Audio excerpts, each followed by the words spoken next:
Olá, meus caros. Prosseguindo com a discussão a respeito do exemplo de aplicação do modelo de análise cultural do antropólogo italiano Bernardo Bernardi ao livro Sexo e Temperamento, da antropóloga norte-americana Margaret Mead, eu gostaria de prosseguir com a apresentação das demais características da cultura, tais quais apresentadas por Bernardi, que seriam o Cronos, o Oikos, o Anthropos e o Ethnos. Na aula anterior, na primeira parte desta aula, eu havia comentado com vocês sobre o elemento Cronos, ou seja, a dimensão histórica da cultura, o aspecto temporal da cultura. A partir de agora, eu vou prosseguir com a descrição do elemento oikos, ou seja, o aspecto do ambiente, o aspecto do local onde a cultura ela se desenvolve a partir das interações entre as pessoas que compõem um determinado grupo social. Então, pessoal, prosseguindo com a leitura e interpretação do artigo, a palavra grega oikos significa literalmente casa, ou mais amplamente, lugar ou ambiente. O ambiente é um fator de cultura que influencia toda a atividade exterior do homem, bem como as suas realizações materiais. Além disso, as concepções abstratas da cultura, e nesse quesito das concepções abstratas da cultura, Bernardi ele inclui os pontos de vista e as interpretações místico-religiosas da relação homem-natureza. Bernardi também considera que essas concepções abstratas da cultura são intensamente influenciadas pelo ambiente natural. Aliás, as peculiaridades do ambiente, ou seja, aquelas idiosincrasias do local na qual aquele determinado grupo humano se fixou e, portanto, realizou as suas interações, não é, entre os seus membros, essas peculiaridades do ambiente têm a propriedade de se integrar à personalidade coletiva do povo que nele vive, o que resulta em hábitos ou comportamentos típicos.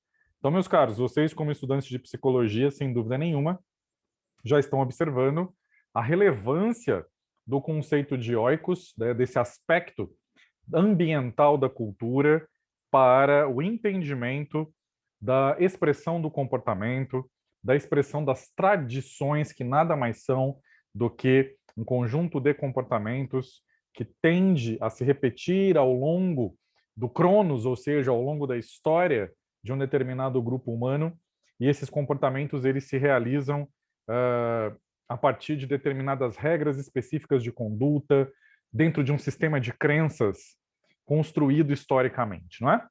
Então, o trabalho de Mead, de 1939, né, publicado em 1969 em idioma português, evidencia claramente essa questão do oikos, né, do local, ao descrever os hábitos dos povos ali da região de Papua Nova Guiné, quais sejam os Arapesh, os Mundugumor e os Chambuli. E Mead ela vai evidenciar essa questão, né, do oikos, descrevendo basicamente como os hábitos desses grupos humanos eles se encontram bastante associados aos espaços físicos nos quais esses povos vivem.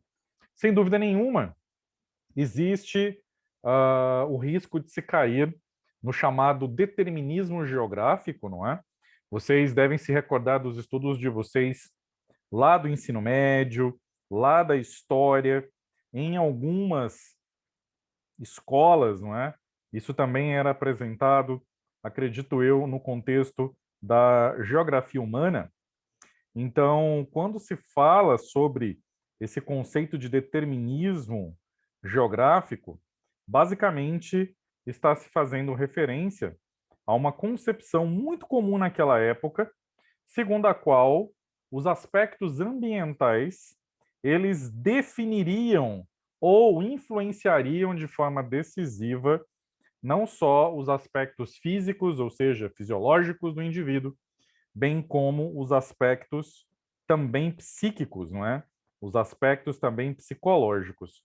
Um dos grandes defensores desse ponto de vista foi Friedrich Hatzel, dentro daquela perspectiva, né, segundo a qual, dentro da sua obra Antropogeografia, na qual Hatzel ele vai enfatizar a relação entre aspectos do meio físico e da constituição fisiológica e psíquica das pessoas, não é?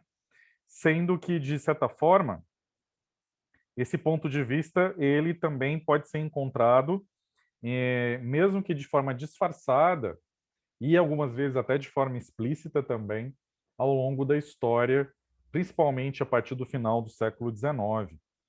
Porque se nós levarmos em consideração que o determinismo ele parte de uma concepção segundo a qual existiria uma determinação da ação e até mesmo da ação e da interação, não é? Eu falo da ação da conduta individual e da interação os aspectos do comportamento social, não é? Que essa determinação da conduta seria seria por conta do meio ambiente, dos aspectos físicos, não é? E o Hatzel, no livro dele Antropogeografia, ele vai apresentar justamente essa perspectiva, não é? De que o ambiente, no caso físico, teria um fator preponderante nessa questão, né? Ou seja, o meio ambiente ele vai determinar o comportamento das pessoas que habitam um determinado local. Aqueles de vocês que já leram Os Sertões, né, o clássico da literatura brasileira, né, Os Sertões, de Euclides da Cunha, vão se recordar que o livro é subdividido em alguns capítulos muito específicos. O primeiro capítulo ele trata especificamente do meio, não é? A terra. Posteriormente fala-se sobre o homem e só no final vai se abordar a luta propriamente dita.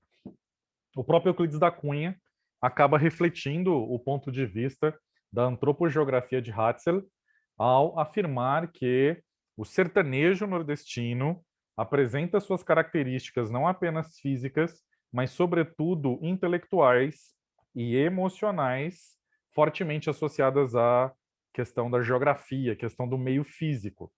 Então, Euclides da Cunha estabelece uma distinção entre o brasileiro do litoral e o brasileiro do interior, o brasileiro do sertão nordestino, especificamente, e o jagunço em particular. Aí já entrariam questões da mestiçagem também, e nesse ponto, Euclides da Cunha faz eco às concepções lombrosianas, que no Brasil tinham bastante eco na obra do médico e antropólogo, né, digamos assim, Raimundo Nina Rodrigues, que no nosso país defendia o ponto de vista lombrosiano de um determinismo mais biológico, não é, do comportamento. Mas enfim, retomando o texto, né, Margaret Mead ela não chega ao extremo da antropogeografia de Hatzel, mas ela busca estabelecer uma conexão dentro dessa perspectiva aí do oikos, né, dessa dimensão do ambiente físico da cultura, tentando apresentar como um determinado meio físico influencia nas formas de conduta das pessoas que nele habitam. Ela não apresenta em termos de determinismo de forma tão cabal quanto Hatzel, mas sem dúvida nenhuma o livro Sexo e Temperamento é um excelente exemplo de aplicação do conceito de oikos, né, da dimensão ambiental da cultura. Então, prosseguindo com o artigo, né? A escassez de alimento e de espaço físico, entre outras dificuldades inerentes à vida pobre das montanhas próximas à bacia do rio Sepik, isso lá em Papua Nova Guiné, exigiram do grupo Arapesh montanhês muita disciplina de trabalho, um certo grau de cooperativismo e uma enorme disposição para a hospitalidade.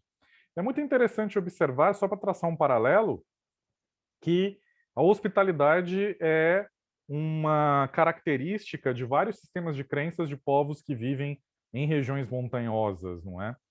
Em anos mais recentes, por conta basicamente da guerra global ao terror movida pelos Estados Unidos, desde o atentado das Torres Gêmeas em 2001, não é? Tem se ouvido falar bastante sobre o Afeganistão. E muitos estudos antropológicos também vieram à tona, apesar de já se ter estudos sobre o Afeganistão há muito tempo, desde fontes britânicas quanto fontes russas, desde o século XVIII, perdão, desde o século XIX, mas os norte-americanos, eles fizeram uma popularização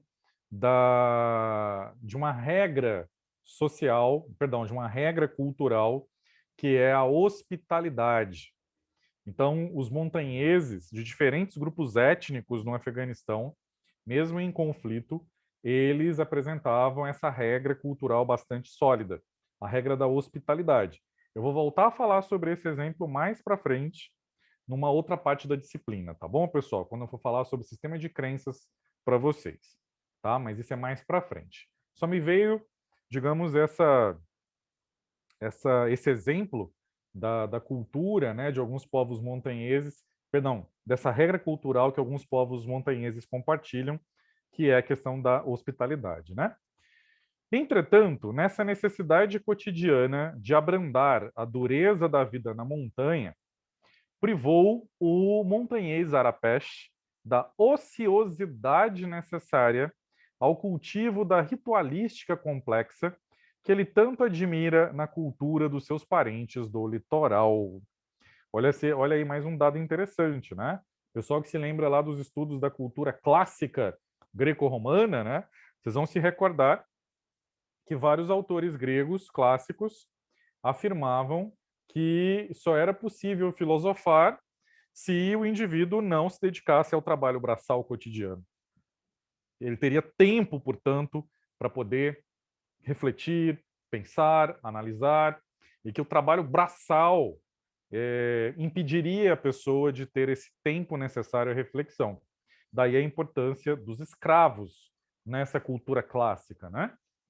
Aqui nesse caso em particular, mostra-se que Margaret Mead mostra que, do ponto de vista dos Arapesh, não havia na cultura deles uma ritualística sofisticada, basicamente porque eles não teriam tempo ocioso, assim como teriam esse tempo as pessoas do litoral da Nova Guiné, né, de Papua Nova Guiné, que dependiam basicamente do extrativismo, não é? Da pesca e por aí vai.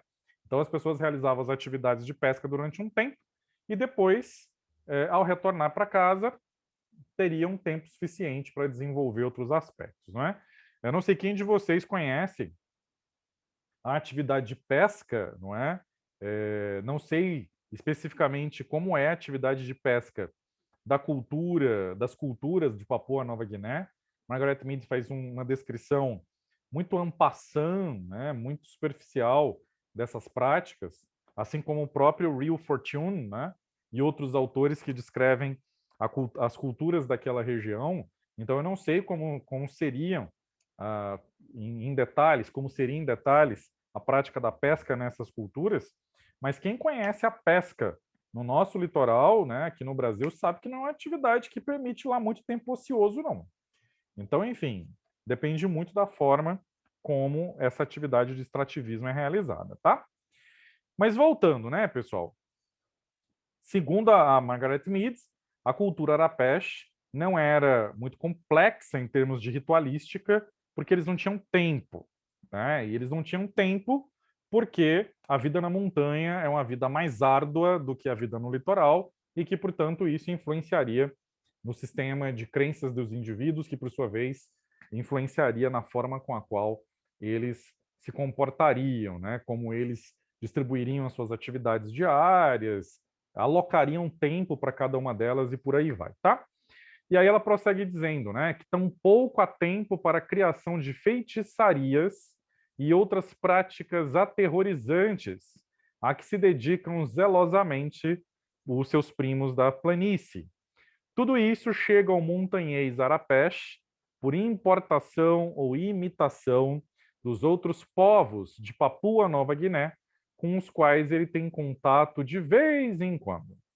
O conceito de oikos aparece nitidamente na análise de Mead, segundo a qual a monotonia do ambiente da montanha, olha aí que importante, pessoal, a monotonia do ambiente da montanha se refletiria no caráter primordialmente pacífico do montanhês arapesh. Então, vocês estão vendo, pessoal, que nesse momento a Margaret Mead está flertando com o determinismo geográfico da antropogeografia do antropólogo alemão Hatzel, né? Friedrich Hatzel. Aquela concepção de que, olha, o ambiente é X, logo o comportamento ele reflete X, mas não é só reflete X. O comportamento é determinado por X, não é? Então, de acordo com Mead, faltava aos Arapesh atitude guerreira, e isso seria o resultado evidente da proteção natural da montanha contra possíveis invasões. Logo, as histórias de feitiçaria da planície seriam a única fonte de medo para esse povo tão despreocupado com a própria segurança. Então, vocês estão vendo que a Margaret Mead tentou estabelecer uma relação entre determinados aspectos da cultura arapesh e, inclusive, do ethos desse povo. Mais para frente eu vou falar sobre o ethos, né?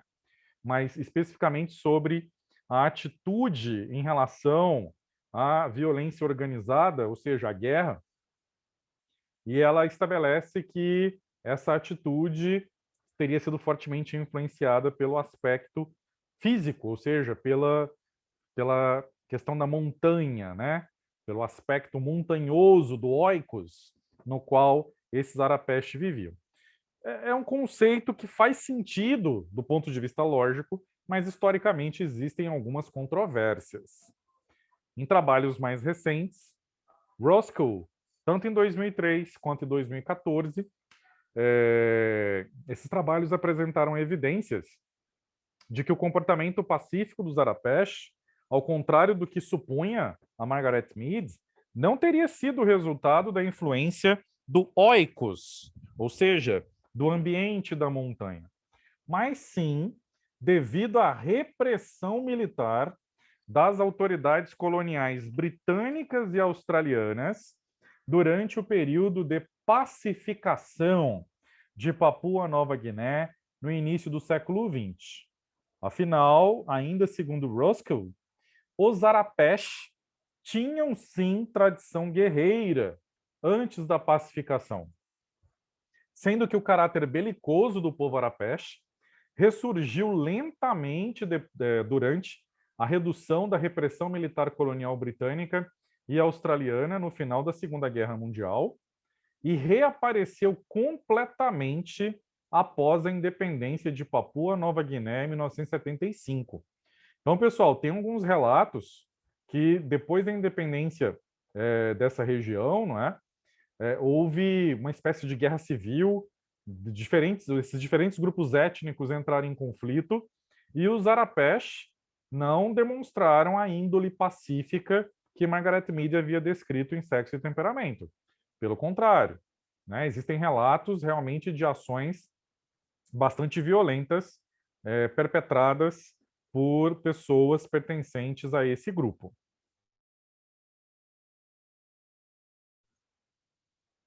Segundo a Margaret Mead, a agitação frenética das águas do rio Sepik tiveram um efeito menos pacífico no espírito e nas atitudes do povo que habita as margens desse rio. O rio Sepik e seus afluentes são o território dos temíveis Mundugumor, né? Os famosos caçadores de cabeça de Papua Nova Guiné. Então, acho que todos vocês já ouviram falar, né, dessas histórias de caçadores de cabeças. Eles reduziam as cabeças, usando técnicas muito semelhantes a que alguns grupos indígenas da Amazônia também realizavam, não é? E a Margaret Mead descreveu que o rio Sepik criou vias naturais de intercâmbio pelo próprio fluxo da água, né, o curso do rio Sepik e dos seus afluentes, e isso estimulou os Mundugumor a desenvolver um ativo e animado comércio. Os montanheses Arapesh também realizaram trocas com seus vizinhos, Mundugumor, mas apenas ocasionalmente, e em escala bem menor do que o comércio da região do rio Sepik. Para os Mundugumor, as trocas, que incluíam desde gêneros alimentícios até mesmo crianças raptadas, eram quase que compulsivas. Então, a Margaret Mead, mais uma vez flertando com o determinismo geográfico lá do Hatzel, está afirmando que esse espírito empreendedor, digamos assim, esse espírito comercial dos Mundugumor estaria sendo fortemente influenciado pela geografia do local, pelo fato de eles viverem ali às margens do tal rio Sepik. Na verdade, grande parte do prestígio pessoal de um adulto masculino Mundugumor decorria da sua capacidade de obter artigos raros em trocas perigosas com vizinhos pouco receptivos. Então, a índole comercial dos Mundugumor se fez acompanhar pelo apreço pela competição, por um individualismo exacerbado e por uma ambição desmedida. Para Mead, os hábitos dos caçadores de cabeça Mundugumor pareceram muito mais familiares à competitiva sociedade ocidental do que os dos supostamente pacatos e tranquilos montanheses Arapesh. Né?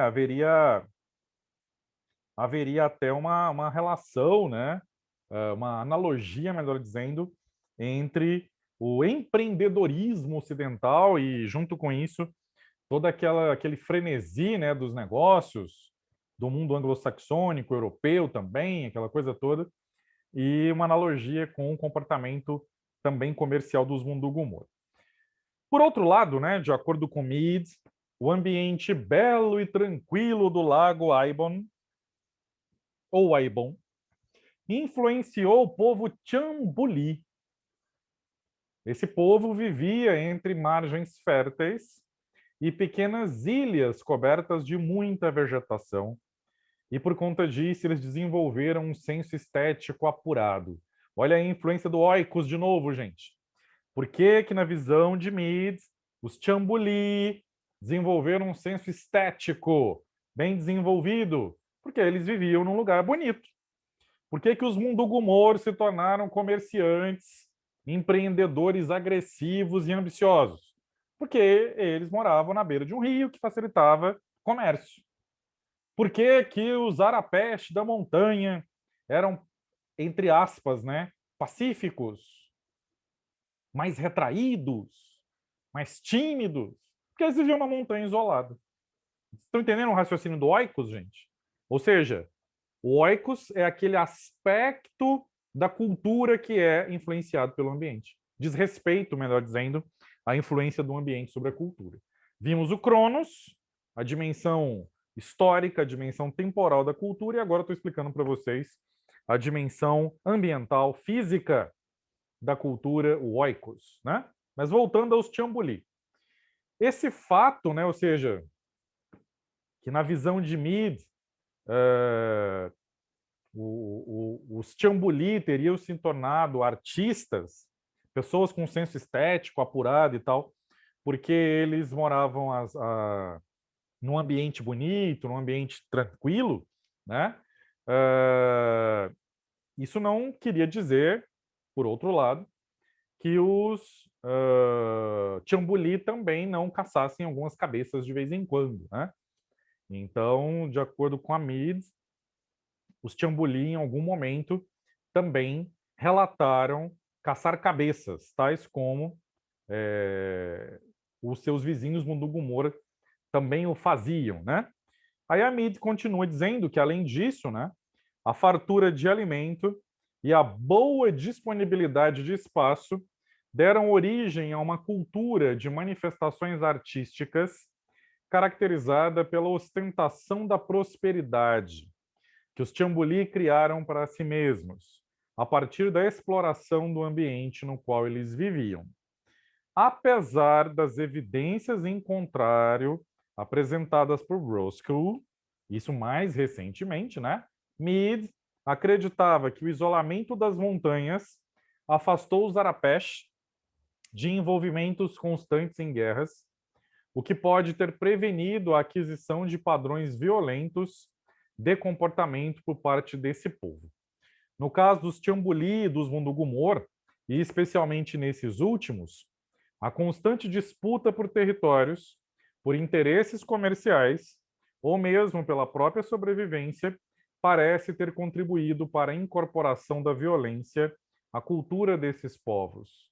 Na verdade, na visão de Mead, os Mundugumor pareciam ter realmente uma predileção cultural pela competição e pela agressividade gratuita. A partir dos relatos de Mead, pode-se concluir que a falta de perspectivas de vida na montanha fez da criação dos filhos e do plantio e colheita de alimentos os objetivos principais de um montanhês arapesh. Por outro lado, as selvas excitantes e movimentadas da bacia do rio Sepik contemplaram o surgimento e o apogeu da obsessão do Mundugumor pela competição desenfreada por posição social e por mulheres. Já a placidez multicolorida do lago Aibon viu crescer e se desenvolver nos Tiambuli o desejo de viver pela e para a arte. Então, vocês estão vendo um exemplo nítido de aplicação do conceito de oikos, ou seja, a dimensão espacial, a dimensão ambiental da cultura. Agora eu vou começar a apresentar a vocês uma terceira dimensão da cultura, de acordo com a perspectiva de Bernardo Bernardi, que é a dimensão da realidade individual e pessoal do ser humano, que Bernardi deu o nome de antropos. Segundo Bernardi, o comportamento individual é a expressão da atividade mental do antropos indivíduo, não apenas em sentido psicológico, mas principalmente em sentido antropológico e sociológico. Em outras palavras, por mais que cada um de nós tenha padrões de comportamento idiosincrásicos, e isso nós vamos denominar, né, nós psicólogos vamos denominar de personalidade. Por mais que nós tenhamos esse padrão relativamente estável de conduta, de sentimento, de pensamento, e esse padrão relativamente estável de sentir, pensar e agir é a personalidade, por mais que nós tenhamos esse aspecto idiosincrásico na nossa conduta, ainda assim, essa conduta individual vai refletir os aspectos da cultura, portanto, o sentido antropológico, e os aspectos da interação com outros indivíduos, portanto, a dimensão sociológica, tá certo? O sentido sociológico que o Bernardi coloca no comportamento individual. Mead, né, Margaret Mead, ela se interessa significativamente por esse aspecto psicológico, individual, da cultura, e faz da endoculturação, atenção, meus caros, a esse conceito, né? Conceito de endoculturação, que é o processo de formação e de educação de cada indivíduo no contexto de uma cultura em particular. Vou repetir para vocês fixarem. Endoculturação é o processo de formação e de educação de cada indivíduo no contexto de uma cultura em particular. Então, como eu dizia, a Margaret Mead, ela fez da endoculturação a base teórica que sustentava a tese dela de que o temperamento sexual seria culturalmente condicionado. Ok, pessoal? Ora, se a endoculturação é o processo de aprendizagem, vamos dizer assim, né, do comportamento mediado pela cultura, na perspectiva da Margaret Mead, o temperamento social seria culturalmente condicionado. E como isso acontece? Através do processo de endoculturação. Vou repetir só mais uma vez, para que vocês possam fixar bem esse importante conceito antropológico. Endoculturação é o processo de formação e de educação de cada indivíduo no contexto de uma cultura em particular. Então, a partir de agora, meus caros, eu vou apresentar a vocês, como exemplo, o Anthropos dos Arapesh, o Anthropos dos Mundugumor e o Anthropos dos Chambuli. Então, vamos lá. Iniciando com o Anthropos Arapesh. Entre os montanheses Arapesh, a tradição cultural impõe aos pais e à comunidade em geral um cuidado excessivo com as crianças. As crianças são tratadas com um carinho e uma atenção exagerados, o que resulta em adultos dóceis e amáveis, não importando o sexo. Mead descreveu que a típica mãe Arapesh superprotege o bebê, mima constantemente e cede com frequência às exigências das crianças. Se acreditarmos na descrição feita por Mead, a criança Arapesh provavelmente não passa por maiores frustrações no decorrer do seu desenvolvimento, excetuando-se aquelas relacionadas ao banho frio e ao temor de, abre aspas, se sujar e dessujar os outros durante a excreção. Sintomaticamente, essas pequenas frustrações produzem adultos medrosos, o que contribui na formação da suposta pacata personalidade que caracterizaria o ideal cultural de comportamento Arapesh. Contudo, meus caros, essa descrição feita pela Margaret Mead está em contradição com as evidências recentemente apresentadas de que a cultura Arapesh tinha uma tradição guerreira bastante antiga. Como eu já tinha comentado com vocês anteriormente na aula, essa tradição guerreira Arapesh, ela foi bastante descrita por Roscoe, né? Roscoe é o principal crítico dessa visão dos Arapesh como sendo dóceis, amáveis, etc., segundo a descrição da Margaret Mead, né? Esse fato, ou seja, as evidências apresentadas por Roscoe de que os Arapesh tinham uma tradição guerreira, torna bastante questionáveis as conclusões de Mead em favor do determinismo cultural da personalidade apresentadas em Sexo e Temperamento. Outro aspecto importante do processo de criação infantil Arapesh, descrito por Mead, é o extenso período de amamentação das crianças. O momento de aleitamento pelas mães Arapesh foi descrito como se fosse revestido de significado altamente lúdico e prazeroso para mãe e filho, o que reforçaria as ligações afetivas entre um e outro. A consequência disso, no futuro, é uma formação, ou melhor dizendo, é a formação de um forte sentimento de repúdio à agressividade, de uma constante necessidade de satisfação oral, embora esta não tenha necessariamente qualquer conotação amorosa e ou sexual. Contudo, as evidências históricas, mais uma vez, contradizem essa análise de Mead, pois conforme já foi apresentado, os Arapesh tinham uma tradição voltada para a guerra, que foi interrompida pela colonização europeia. Pode-se especular, portanto, que os adultos Arapesh não demonstravam agressividade não por causa do período prolongado de amamentação, mas sim por causa da repressão militar das forças de segurança coloniais britânicas e australianas.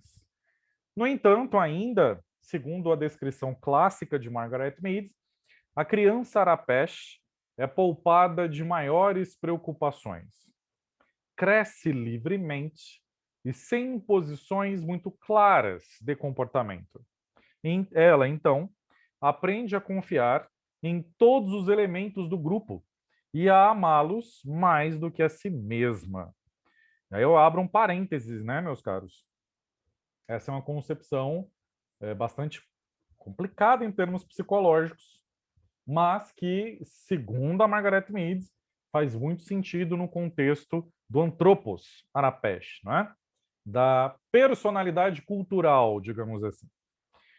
Ainda segundo a Margaret Mead, não há distinção sexual no tratamento dos adultos com as crianças, sendo que estas se comportam basicamente da mesma maneira gentil.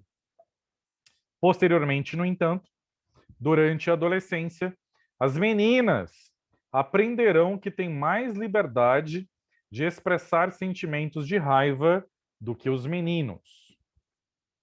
Criada dessa maneira tão livre, a criança arapesh se tornaria um adulto despreocupado, tranquilo e desprendido. No entanto, aplicando-se o conceito de anthropos de Bernard, a impressão geral e superficial é a de uma cultura que nunca permite que seus membros amadureçam individualmente, tornando-os eternamente ingênuos e confiantes em demasia na proteção do grupo. Talvez alguns de vocês já estejam começando a traçar um certo paralelo entre a descrição dos arapesh, segundo Margaret Mead, e o famigerado novo normal que tem sido difundido desde o ano passado, não é, meus caros? Mas, enfim, retomando a discussão do artigo, né? Logo, tomando como referência os padrões culturais da nossa sociedade, a sociedade ocidental, não é? Os arapesh pareceriam tolos e apáticos, por não terem objetivos e ambições individualmente concretos. Mas, meus caros, avaliar os arapesh dessa forma seria uma equivocada visão etnocêntrica, visto que os arapesh, na visão de si mesmos, têm sim objetivos muito sólidos, embora a natureza absolutamente comunitária e familiar destes causem profunda estranheza à mentalidade ocidental. Não se deve esquecer também que os adultos arapesh, observados por Mead, não podiam demonstrar agressividade explicitamente. Vocês lembram por quê, né, pessoal? Roscoe já descreveu isso anteriormente. Eles não podiam demonstrar claramente agressividade porque eles estavam sob a vigilância constante do controle militar australiano. E muitos deles, inclusive, eram sobreviventes do período de, entre aspas, né, pacificação imposto com bastante violência pelos britânicos e australianos anteriormente. Então, de acordo com Mead, a calma da personalidade arapesh também se manifestaria no seu comportamento sexual. A sexualidade dos arapesh seria desprovida de ímpetos e os indivíduos se mostravam, no mínimo, indiferentes a ela, visto que não atribuíam muita importância ao sexo, nem enquanto ato físico e nem como símbolo.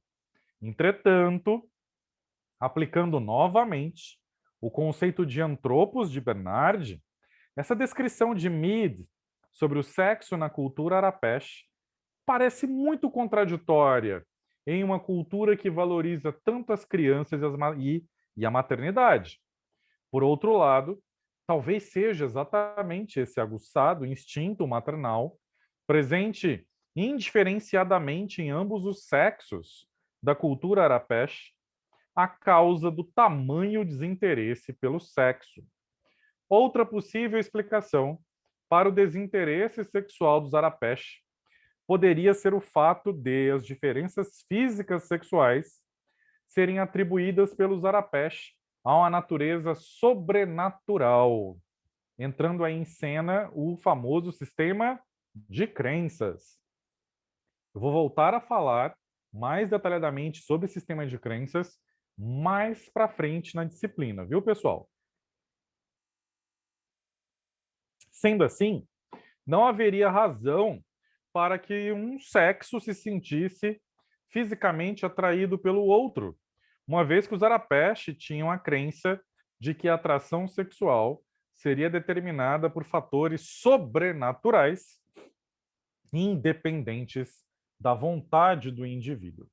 Apesar disso, a própria Mead relatou encontros sexuais, entre aspas, mais entusiasmados, entre homens Arapesh e mulheres de outras tribos durante viagens comerciais.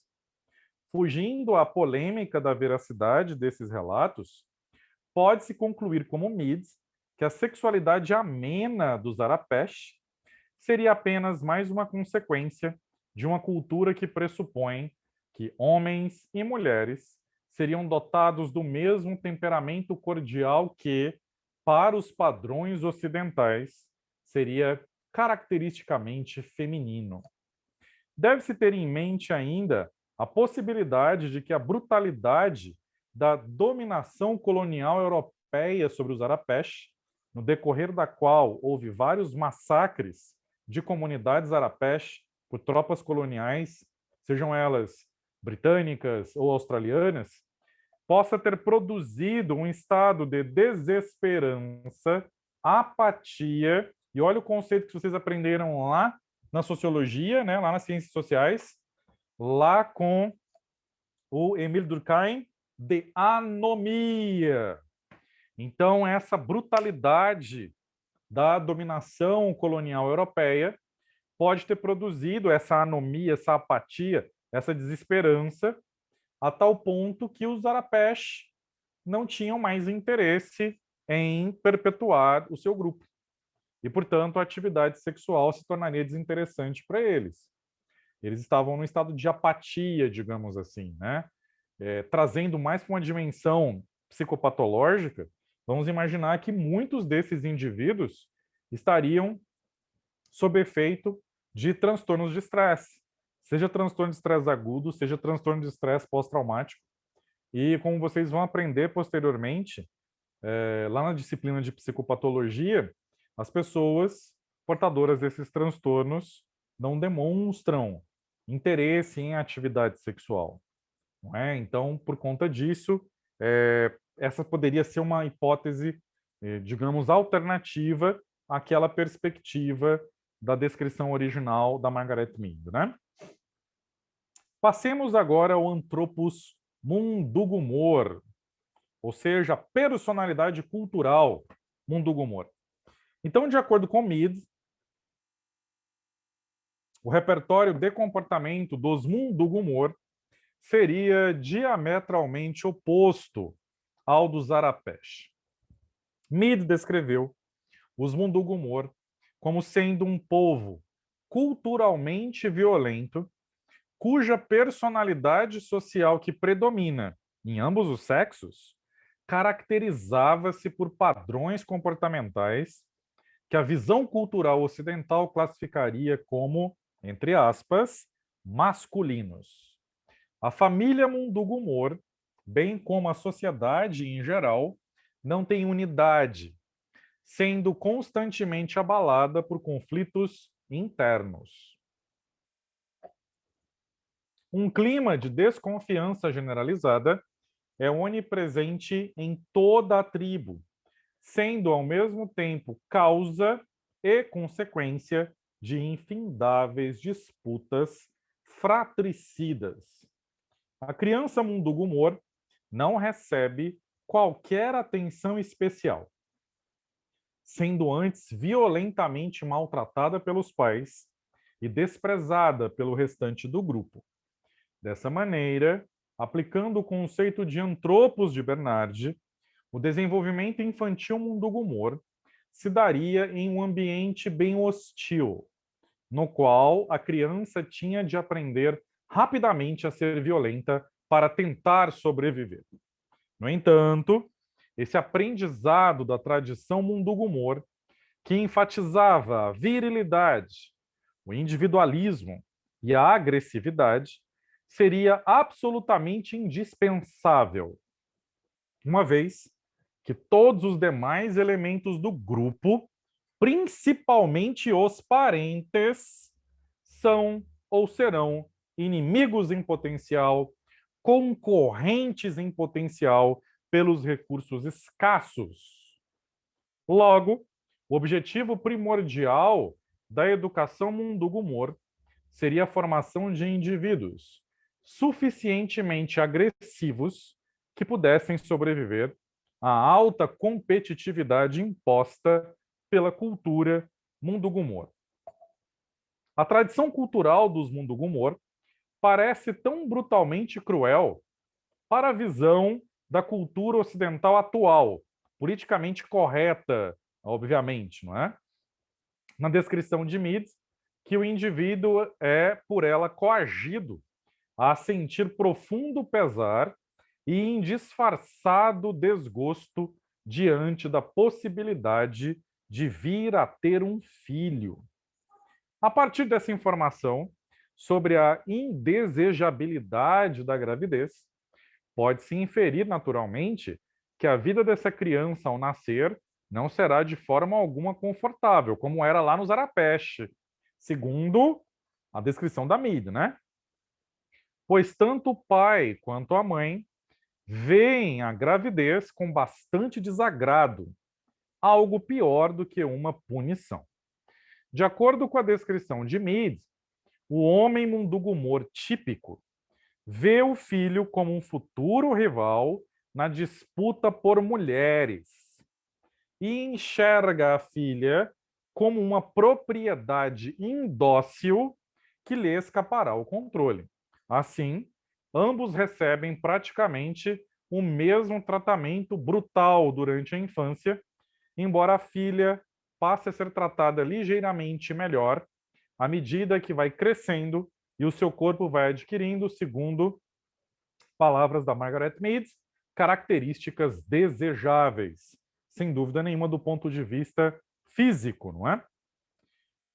Bem, a mãe Mundugumor típica não é normalmente afável ou carinhosa com seu filho, contrastando enormemente com as atitudes da mãe típica Arapesh, que eu havia descrito para vocês anteriormente.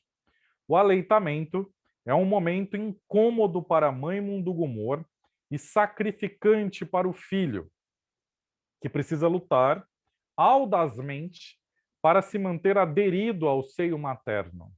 A consequência disso seria o desenvolvimento precoce de uma postura agressiva, sendo que uma análise psicanalítica relacionaria essa possível fixação no subestágio oral ativo da fase oral como como o início da formação de sentimentos de ódio, rivalidade e sadismo vivamente expressados no indivíduo adulto. Entretanto, uma explicação em termos da teoria da aprendizagem social, como, por exemplo, aquela proposta por Bandura e Walters, 1963, que vocês vão estudar com mais detalhes lá na disciplina de Psicologia da Personalidade, na parte sobre teorias da aprendizagem social da personalidade, não é? Então, também seria viável uma explicação em termos da teoria da aprendizagem social.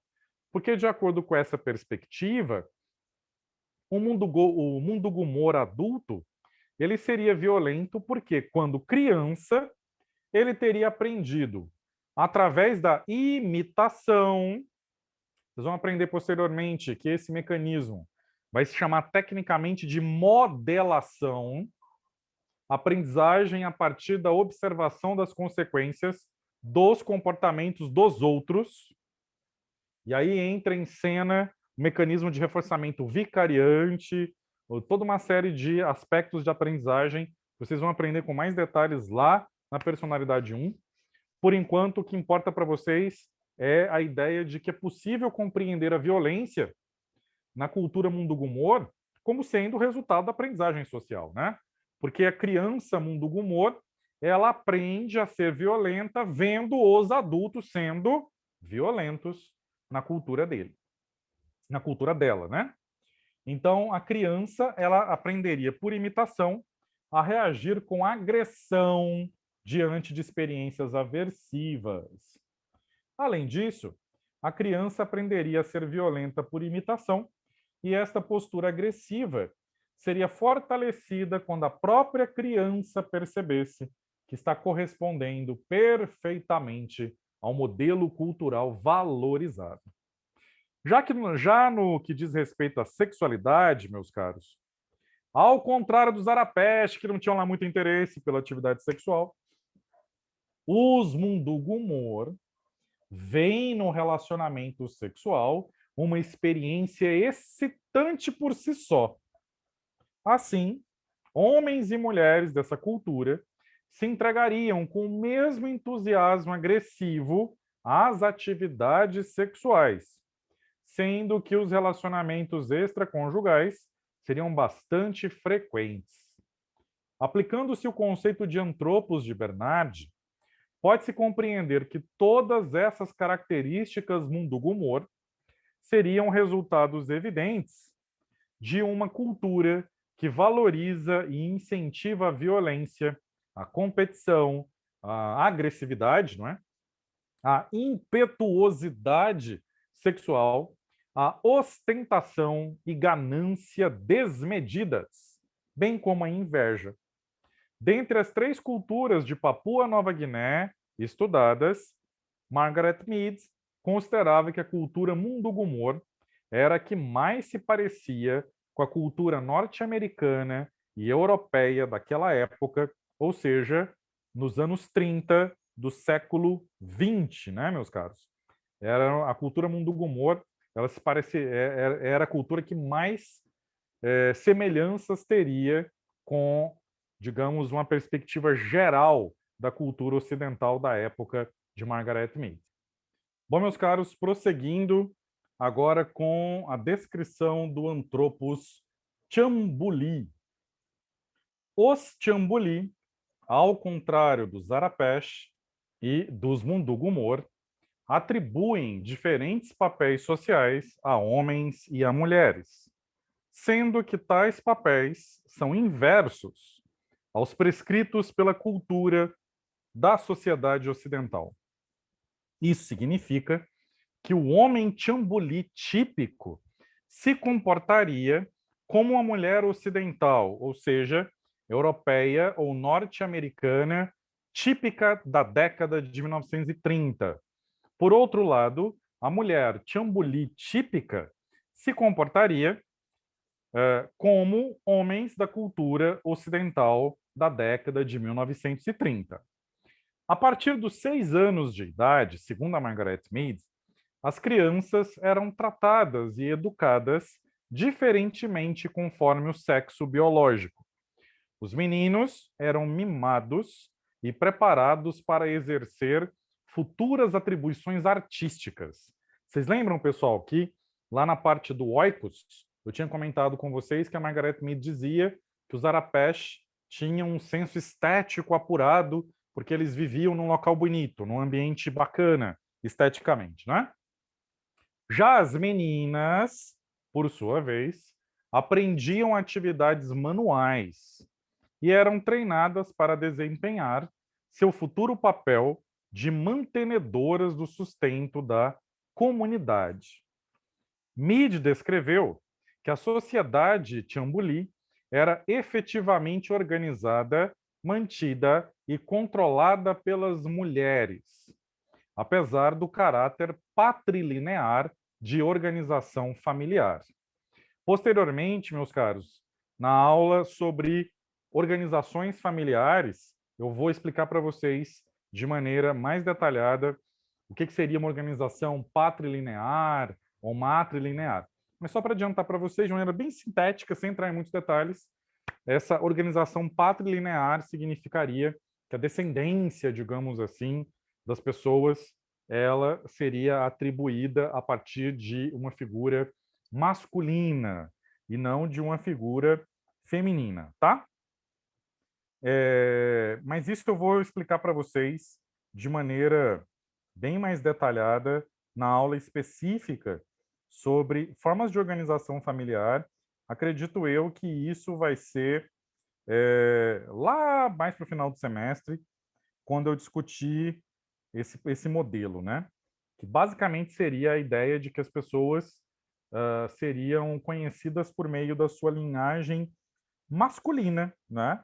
Então, toda a organização do povo, da família, do clã, enfim, toda a descendência seria contada a partir de uma linha paterna, digamos assim, né? Através de um ancestral paterno. Mas eu não vou entrar nesse detalhe agora. Posteriormente, eu vou detalhar isso para vocês na aula sobre família, tá? Não se preocupem com isso agora, não. Mas voltando ao que eu dizia, né? Então, apesar desse caráter patrilinear da organização familiar, o controle social era eminentemente feminino. Aos homens era imposto tão somente o dever de criar arte. Dessa forma, aplicando o conceito de antropos de Bernard, pode-se explicar por que, devido às obrigações de seus papéis sociais, os homens Tiambuli cultivavam excessivamente a vaidade e a superficialidade de atitudes, enquanto as mulheres eram práticas e desprovidas de vaidade pessoal. Bom, meus caros, agora eu vou apresentar a vocês a dimensão do etnos e a abordagem configuracional de sexo e temperamento. A análise do livro Sexo e Temperamento revelou que ele trata especificamente do fator cultural etnos. De acordo com Bernard, o etnos se caracteriza como um conjunto de indivíduos que se estrutura como uma comunidade. Então, vou repetir o conceito, é importante vocês guardarem isso, que essa dimensão da cultura chamada de etnos nada mais é do que o conjunto de indivíduos que se estrutura como uma comunidade. E a obra de Mead, Sexo e Temperamento, descreve exatamente as comunidades dos Arapesh, dos Mundugumor e dos Tiambuli. A interação do indivíduo com seu ambiente pode ser estudada através de três abordagens diferentes: a cultural configuracional, a da personalidade modal e a projetiva, segundo Herskovits, 1963. A abordagem cultural configuracional procura estabelecer os padrões dominantes de cultura que resultam na formação da personalidade. Ou seja, dentro dessa perspectiva cultural configuracional, busca-se compreender quais aspectos da cultura, e aí esses aspectos da cultura seriam os chamados padrões dominantes, influenciariam na formação da personalidade do indivíduo. Já na abordagem da personalidade modal, haveria uma maior concentração nas reações do indivíduo ao contexto cultural em que ele nasceu e no qual ele se criou. Já a abordagem projetiva, por sua vez, se utilizaria de métodos projetivos de análise, como, por exemplo, o teste de Rorschach, com a intenção de estabelecer indutivamente a extensão das estruturas da personalidade na sociedade estudada. Ou seja, através dessas técnicas projetivas, o pesquisador buscaria ativamente compreender, descrever e, eventualmente, analisar as estruturas de personalidade dos indivíduos que compõem aquela dada sociedade sob estudo, não é? O trabalho de Margaret Mead, descrito no livro Sexo e Temperamento, por se utilizar essencialmente do método etnológico de investigação e por dar ênfase ao papel das instituições sociais e dos padrões culturais no estabelecimento de tipos predominantes de personalidade social, se enquadra perfeitamente a abordagem cultural configuracional. Ou seja, vocês observaram que a todo instante a Margaret Mead ela busca descrever a personalidade típica de cada um dos grupos, seja ele Arapesh, Mundugumur ou Chambuli, em termos de determinados padrões culturais. Por isso que a abordagem predominante de pesquisa utilizada pela Margaret Mead foi a chamada cultural configuracional. De acordo com Bernard, o modo de vida ancestral tende a ser preservado pelo grupo étnico, uma vez que este se constitui em um grupo social configurado a partir de um processo de coesão baseado nas tradições. As descrições etnográficas de sexo e temperamento parecem corroborar esse ponto de vista, embora a literatura questione o fato de Mead ter registrado os relatos, entre aspas, nostálgicos do ideal de cultura dos povos da Nova Guiné antes da pacificação imposta pelo governo australiano e pelos colonizadores holandeses e britânicos que antecederam os australianos. E não as manifestações reais da cultura desses povos, já modificada pela pacificação violenta no exato momento em que foram estudados pela antropóloga, por Margaret Mead. Também se pode afirmar que a obra de Mead trata do processo de endoculturação. Lembrem-se, meus caros, que a endoculturação é aquele processo de internalização dos aspectos culturais por parte de um indivíduo, é o processo de aprendizagem da cultura, em termos bem diretos. Ao apresentar o processo de formação dos estereótipos de gênero nas culturas Arapesh, Mundugumor e Chambuli. Segundo Brunner, a endoculturação diz respeito à integração do ser humano à sociedade, pois é o processo por meio do qual, eu havia dito agora há pouco, a endoculturação é o processo por meio do qual o indivíduo internaliza a sociedade.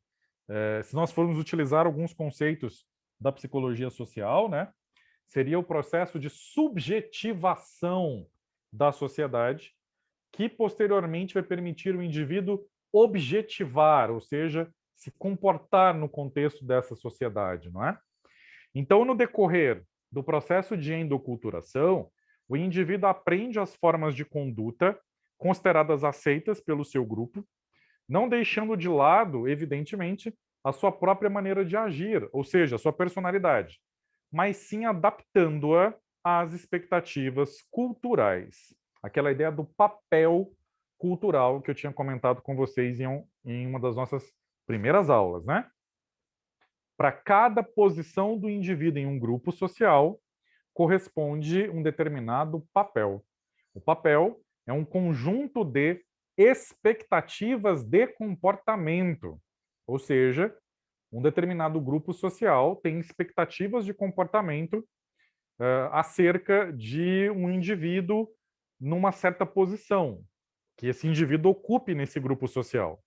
Essa posição pode ser por faixa etária, essa posição pode ser por classe, essa posição pode ser por gênero, tá? Então, cada grupo social vai ter suas regras, suas tradições, seus sistemas de normas, tudo isso nós vamos estudar depois, viu, gente? Depois eu vou falar bastante sobre papel com vocês, tá? Portanto, não há comportamento pessoal que não reflita em maior ou menor grau os padrões culturais, visto que a endoculturação é fundamental para a formação e a manutenção das estruturas sociais. Meus caros futuros psicólogos, atenção, porque aqui tem um conceito importantíssimo e que ajuda a entender por que vocês, afinal de contas, estão estudando cultura. Para que vocês estão estudando antropologia, vocês psicólogos, Futuros psicólogos. Vou repetir o trechinho do Brunner. Não há comportamento pessoal que não reflita em maior ou menor grau os padrões culturais. O que isso significa, gente? Que para eu entender o comportamento individual, eu preciso compreender a cultura na qual aquele indivíduo se desenvolveu e na qual ele vive. Bingo! Entenderam, meus caros? É por isso que vocês precisam ter esse conhecimento sobre cultura. Por mais que nós, psicólogos, na maior parte das vezes, tenhamos maior interesse nos comportamentos individuais, se nós não compreendermos que o comportamento individual reflete em maior ou menor grau os aspectos culturais, nós não seremos capazes de entender como esse comportamento se expressa, o que mantém esse comportamento. E eu vou além. A expressão das emoções, os sistemas de crenças, a forma de expressão das emoções e por aí vai. Tá bom, gente? Desse modo, ao descrever minuciosamente o Etnos Arapesh, Mundugumor e Tiambuli, Margaret Mead buscou mostrar como o processo de endoculturação e não aspectos biológicos inatos teria produzido as diferenças de papéis entre os gêneros em cada uma dessas culturas. Então, em última análise, a Margaret Mead ela chega à conclusão de que os comportamentos típicos de homens e mulheres não seriam biologicamente determinados, mas sim seriam resultado do processo de endoculturação. Evidentemente, meus caros, que as evidências indicam que o comportamento de homens e mulheres também sofre influência, sim, de aspectos biológicos inatos. No entanto, a endoculturação tem um papel extremamente relevante, sem dúvida nenhuma. Tá? Nos últimos anos, tornou-se uma tendência nos meios, né, acadêmicos das ciências humanas e sociais a perspectiva segundo a qual as diferenças de gênero seriam exclusivamente culturais. E não são. Existe farta documentação de que existem aspectos de comportamento que têm sim uma influência biológica robusta. E isso não significa, por outro lado, que homens e mulheres se comportam por conta de aspectos biológicos inatos. Não é isso que eu estou dizendo. O que eu estou dizendo é que o comportamento é multideterminado, sendo que, apesar de a endoculturação exercer um papel extremamente relevante, não podemos desprezar a influência biológica. Tá certo, pessoal? É essa posição, eu diria, mais calcada nas evidências que eu gostaria que vocês mantivessem em mente. A endoculturação é o processo predominante, sim, todavia há influência biológica também. Aqui na disciplina, eu vou focar, evidentemente, mais nos aspectos culturais, mas, posteriormente, quando eu for falar sobre papéis, e aí eu vou falar sobre papéis de gênero também, aí eu vou trazer os aspectos biológicos para que vocês possam ter uma perspectiva ampla sobre a multideterminação do comportamento das pessoas no contexto social. Ok, pessoal? Conclusão do artigo.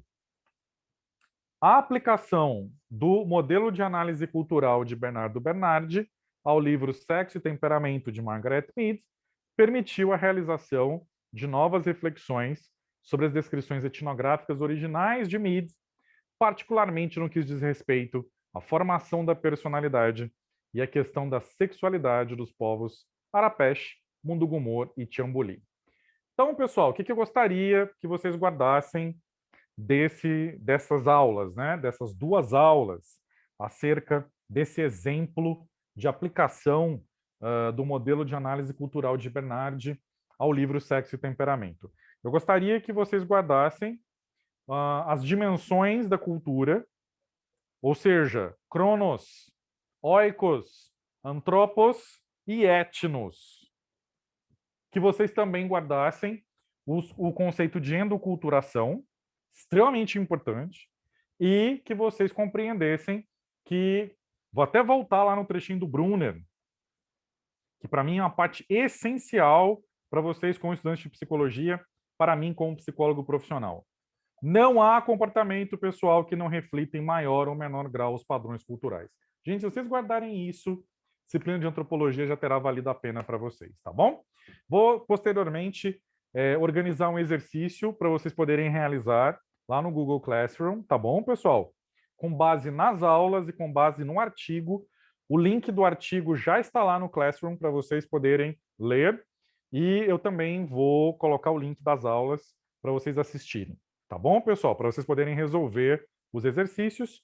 E daí, na semana que vem, teremos discussão sobre os artigos, perdão, sobre o artigo e sobre o exercício.